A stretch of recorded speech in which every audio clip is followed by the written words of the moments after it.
I've been joined by UKIP's Jane Collins and Catherine Styler for the Labour Party. Welcome to both of you.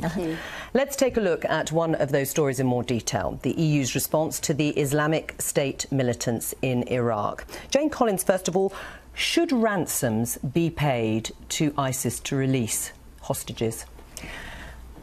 It's a very emotive question, but I think once you start and do that, you're going down a one-way street and you can't come back, so no. Your position would be never to pay a ransom to terrorists, in that sense, to have a British hostage released. You can't. Once you've done it, you were, as I said, you're opening the door. It's a one-way street. There's no turning round. Catherine Styler, do you agree with that, and with the Prime Minister being, as was said in some of the papers, quite hawkish on this issue? I would agree. I think that there are other ways to try and deal with the situation, that none of us want this to be the way it is, but we have to negotiate and use other means than paying ransoms. All right. The German Parliament is arming a battalion of Kurds, to some extent changing decades-old commitment by Germany not to get involved, certainly militarily, in any international conflicts, and their Foreign Minister has recently given a speech saying, or advocating, a more muscular German policy. Do you think, Jane Collins, that it would be a good idea for a concerted EU effort to do things like arm the Kurds?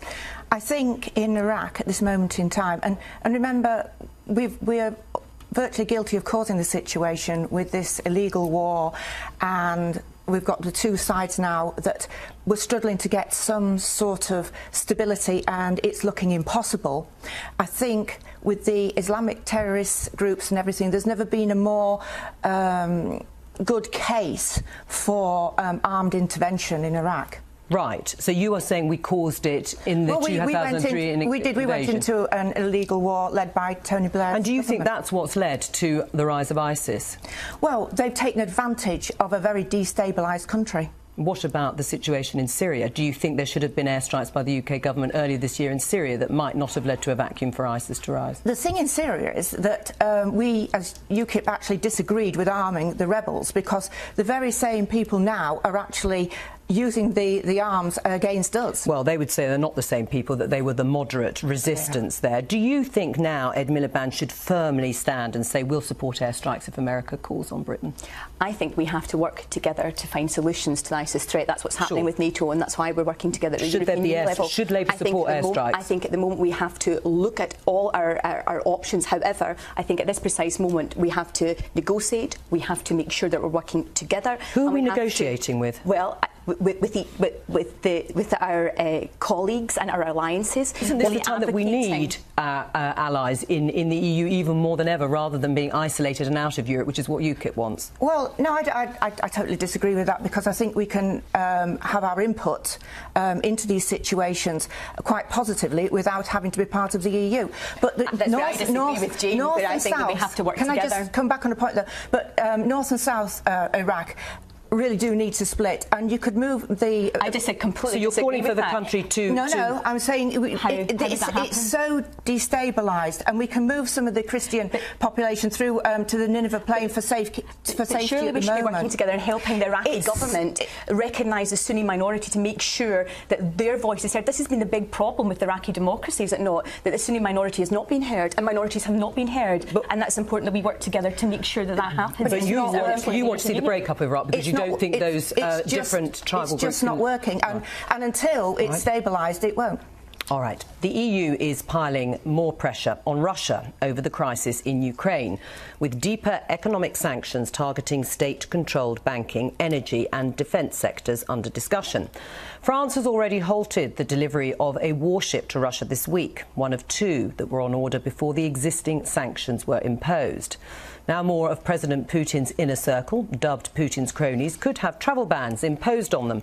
And if that doesn't persuade President Putin, there are suggestions that the EU could recommend that Russia be banned from participating in sporting events, including stripping them of the 2018 World Cup that is due to be hosted in Moscow. Jane Collins, what do you think about 1,000 troops being committed to a rapid reaction force in NATO? Can I just address the fact that we've got 30 of our soldiers already on exercise in Iraq, in Ukraine. In Ukraine. Yes. In Ukraine. And Ukraine is not part of NATO. No. We have no benefit in actually interfering in this situation. Really? Unfortunately, we've had America, and the EU pushing forward sanctions, pushing forward some interference. Now, don't get me wrong, we do not condone President Putin in his annexation, in his annexation of But you think he's got a right to do it, do you? No, no, no. We are saying we do not condone him in his annexation of Crimea and East Ukraine regions. So you approve of Putin, what he's doing? No, I just said we do not. No, but you don't think it's worth anybody coming in to stop him? We do not actually say that what he's doing is wrong. That's what I'm saying. We don't actually think what he's doing is right. What we're saying is that there is no benefit from all these sanctions and going in hard like they are doing to the UK. Right, what do you say to that, Catherine? Well, I think that sanctions have to be a measure, and I disagree with Jane completely. I think we have to work together at a European Union level. This is our near neighbourhood. A foreign power has invaded the eastern part of a sovereign country. Yeah, but this is the most serious crisis across Europe since NATO in Serbia, you know, our involvement there. The fact of the matter is that the EU and America encouraged a coup to depose an elected president. You're not worried about what's been going on in eastern Ukraine in terms of how it could affect other Eastern European countries and the rest of Europe?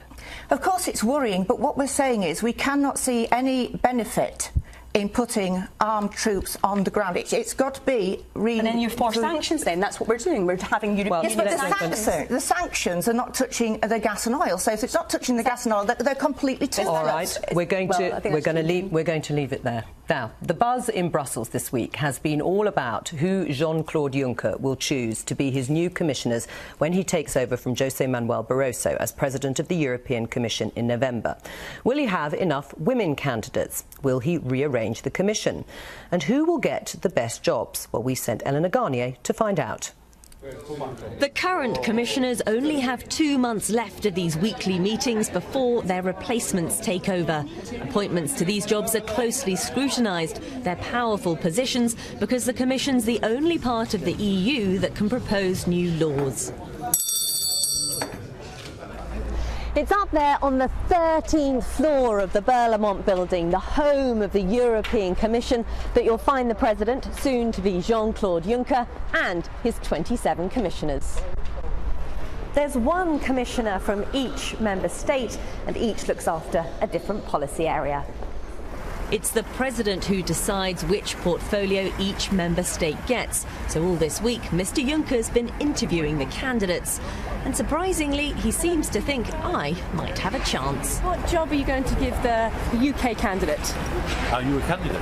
Sadly, I'm not a candidate. Lord Hill, what position are you getting? Nice to see you. Good How did the afternoon. interview go? I had a very good conversation. Thank you very much. A positive UK candidate after his first meeting with Mr. Juncker. The new foreign portfolio's already taken. Italy's Federica Mogherini got the job at last week's summit. That's when Poland's Donald Tusk was named as President of the EU Council. If everything goes to plan, the new commissioners will be in these seats by early November. But it's an incredibly complicated process. And even after Mr. Juncker has made up his mind, it's still not a done deal. Been joined by the leader of the Conservatives in Europe, Saeed Kamal. Welcome back to the Daily Politics. Saeed Kamal, it doesn't look as if Lord Hill is going to get one of those top economic jobs, is he? Well, we don't know yet. I mean, what we've seen so far, the rumours of a draft Commission plan. But actually, if it's true that he might get the energy portfolio, that's a crucial portfolio. Well, I mean, look at what David Cameron and President Obama are talking about at the moment, how we need to reduce our reliance on energy for Russia. And frankly, you can't have a modern digital economy if you can't switch the lights on. Right, but we've just heard from one of the commentators in that film then that the government's always going to argue that whatever job Lord Hill gets, it's crucial to the economy because everything's crucial to the economy. It's not the same as getting one of those top economic portfolios, is it? Well, what's happened with this Commission, Juncker's made it quite clear that he's going to change all the portfolios around. So it's not going to be exactly the same. But if you look, if someone had said to me a few weeks ago, what portfolio would you like, or yes, what issues are important, actually energy would have been one of the top ones. That sounds like that's what he's going to get then. Is that what you know? Well, no, I don't know that. We've seen the rumour. Don't forget climate change as well. Yeah, of course. But wouldn't it be better if the UK was occupying one of the top purely economic roles? Of course it would. Everything is based on the economy. And it's really a bit of a Mickey Mouse appointment, really, because... You're saying energy's not crucial? Climate change is Mickey Mouse. No, his appointment is for him because he's going to be made very, very, very unpopular at home because energy bills are going to go up, because he's going to actually push through European legislation which will increase wind farms, and it's going to... All right. No, but it's the pensioners, it's the young families. Their bills are going to go up. He's not going to be very popular. Right. Well, let's see. On the basis of what Jane Collins said when she's talking about the portfolio, is it because Lord Hill wasn't really well known to anyone, particularly Jean-Claude Juncker, that actually his chances of getting a more key role, as Jane says, were also reduced? Well, actually, if you look at most of the commissioners, most people don't know many of the commissioners outside. Even the personalities within the European Parliament. Outside the Brussels circle. But everyone I've met across the political spectrum, including some of the commissioners, including Juncker himself, have said to me that they've been very impressed with Hill. How many former Prime Ministers are going to be chosen as commissioners, or have been chosen as commissioners? Well, some have clearly been... Right, well, former Prime Ministers are a lot more important. No, but actually, just because you're a former Prime Minister does not make you the most effective commissioner. That I take, but it's all about profile, isn't it? It's not about profile, actually. It's about being well respected within the Brussels institutions. Jean-Claude Juncker had to Google. You could be well respected. So he obviously didn't know him, never mind respecting him. You could be well respected in the outside world, but it's actually the job you do in Brussels that's crucial. Well, I mean, the UK is not well respected in the EU, is it? So obviously... Is that UKIP's fault rather than anyone else's? No, it's not. I'd rather see no commissioners, because we don't have a British commissioner. They're not called British commissioners, they're EU commissioners. Right, but they are working on behalf of the UK as well, aren't they? Well, you wouldn't think so, would you, if you actually saw what was happening? Right, well, hold on to your hats. We've got something very exciting in store. Yes, it's the first in a new series of films called Meet the Neighbours. Adam's going to profile the EU's 28 member countries. Yes, he's got a little bit of time to do that. He started off in Croatia, the EU's newest member.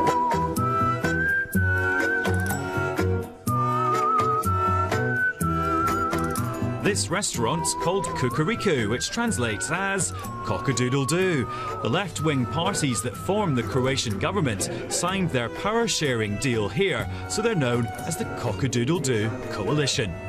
What did they have to eat? It was many courses, and every course is different good Croatian wine. And with the good food and good wine come good idea.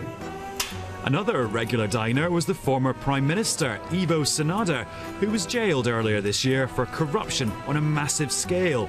Something that's often on the menu in Croatia. The problem people worry about most here is the state of the economy. Croatia has been battling a fierce recession for 6 years, and not everyone's convinced that joining the EU will shield them from it getting worse. Well, Catherine Styler, not a resounding success then for Croatia since it's joined the EU. Well, I think, talking to Croatian colleagues, I think that Croatia has welcomed being a member of the European Union, the access to the single market, the fact that 4.4 million people across Croatia are now European citizens able... So why is the economy not doing better? Why are they struggling? Well, I think that if you look at some of the aspects, I think we'd all agree that across the European Union our economies have been hard hit by the financial crisis and are improving and progressing. We're running out of time, go on. 18 billion spent on them in 2013.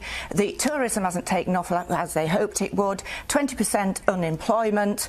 I don't see where there's any benefits. There's nothing evident that it's been beneficial joining the EU. That's it for today. Thanks to my guests.